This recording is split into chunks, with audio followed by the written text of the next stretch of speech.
Well, and going back to something that's kind of completely green screen, the biggest thing that alarms me or that stands out as an example is the Lord of the Rings series versus the Hobbit series, whereas a lot of the orcs and things where, the larger shots of the armies, battling were obviously green screened and CGI'd, but some of the main orc characters were CGI'd in the Hobbits, whereas in the original they were prosthetic,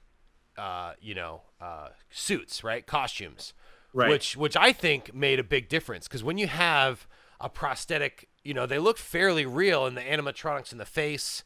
It's sort of a combination thereof, and I think, like you said, that 3D animation can get 4K and all this stuff, but I think with you, capturing that on real film or video or a real lens, is important, and to have that kind of depth, the depth of field that is created therein, I think is important.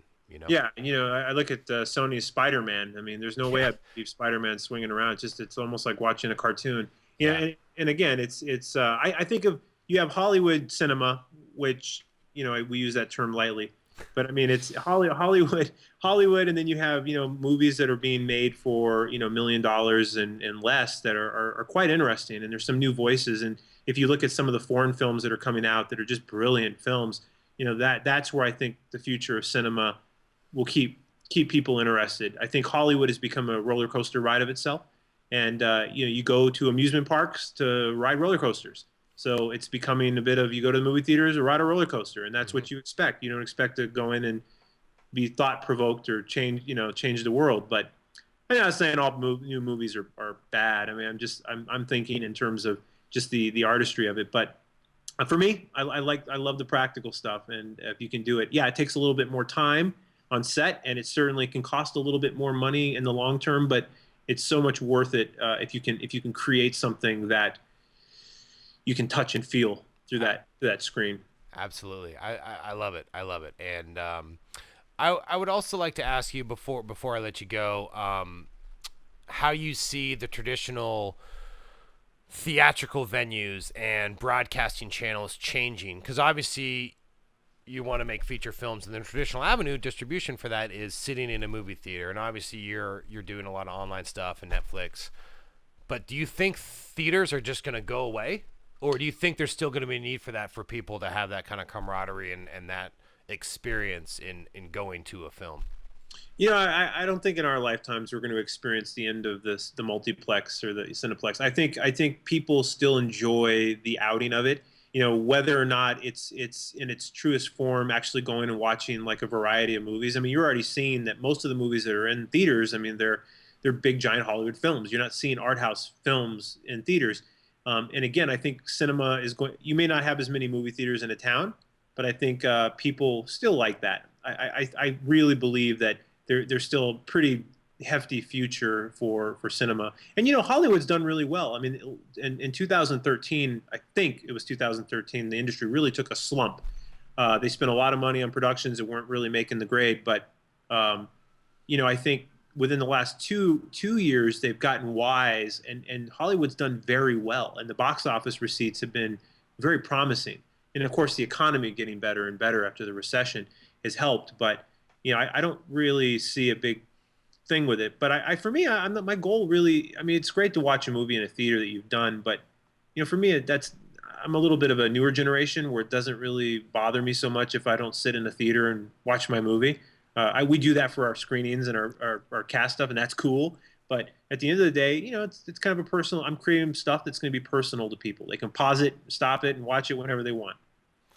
Yeah, I love it, and especially with the technology, people are having their own movie theaters, the at home, like home theaters. I got a 60-inch TV I bought on Cyber Monday for 750, and that's not cheap. But at the same time, 60 inches is a great.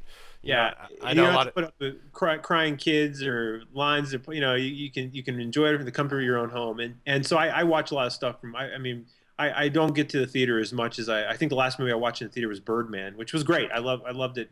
Great But movie.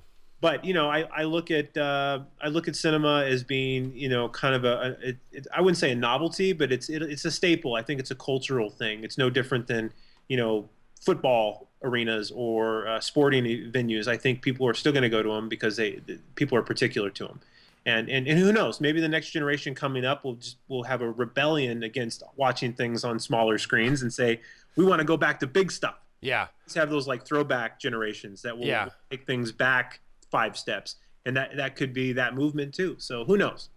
But I will say this: if you're a filmmaker making an independent film, if you're doing it a small budget film, don't even think about the theater. It's too expensive. Yeah. Too expensive to market and put your movie in there. Just focus on getting it out there to the masses. Absolutely. And I know that you know your history. So, Marshall McLuhan always talked about, he coined the phrase hot and cool media versus how it affects you. So I still believe in the different, the group kind of, even if it's outdoor theater or like here they have the new Parkway, which serves food and pizza and beer in your seats, so Right. I know the venues are changing into the kind of new model as well. So, it's the same thing as watching a live event versus the intimate thing of a small group of people in your living room. So hot and cool media, don't forget about it. And before we let you go, I want to ask you, the name of this podcast is the Sam Jack Podcast. I'm not a professional, but wait, I am. So I want you to finish that sentence because I know you mentioned that having that studio is like a kid in a candy store and just a big playhouse. Because I know sometimes you feel like a professional and you got the end goal of making money, but sometimes you feel like, you're just having fun because you're creating films that you love to create. So I'm not a professional, but wait, I am because I am on the Sam Jack podcast. and Was this that is right? gonna make you. No. It's how okay. You can. Hey, it's however you want to answer it. I would say it's because I'm What on makes you a professional? Like, for instance, like I work a lot freelance, right? Yes. So, there's long spell, like you said, there's a lot of downtime when you're not having projects. So sometimes you have long spell. As me as a freelancer, I have long spells where I'm not working, but then say I just worked 8 days straight, right? What makes you like sometimes I'm not a professional, but wait, I am, right? Like you sometimes you have to remind yourself that like you're doing what you do not only because you love it, but you're getting paid for it. Yeah, sure. I mean, if you're asking me that experience, I mean, certainly. I mean, when I sit there and I look, I go, wow, this is my office. This is where I get to come into. I mean, there's no greater feeling than to know that this is my job now.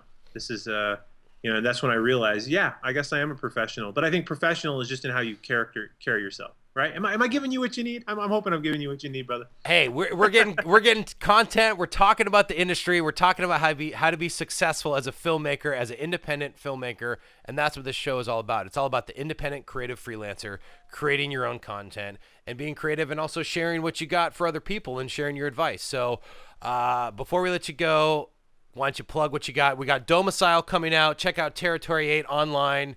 I don't know if you want to plug the specific channels. IndieFilmFactory.com. Yes, IndieFilmFactory.com. Territory 8 is in Walmart. You can pick it up, not in the bargain bin, not yet. You got to hurry before it gets dumped in the bargain bin. It is at Walmart. You can get it, or you can, of course, find it on Amazon or Vudu. Netflix, I don't have a date on that yet, but it's coming soon. So stay tuned for that. And then Domicile, we start shooting in October. Awesome. We'll look for that. So shooting in October, I would guess next summer or next fall it might come out. Is that around Yeah, right? perhaps. Movies always take sometimes take a year to get into the marketplace. Absolutely. Especially the editing process, because we know how that goes. So, yeah, absolutely. Cool. Well, Kelly Schwarze, thank you so much for being on the show. Indie Film Factory. Check them out. Las Vegas.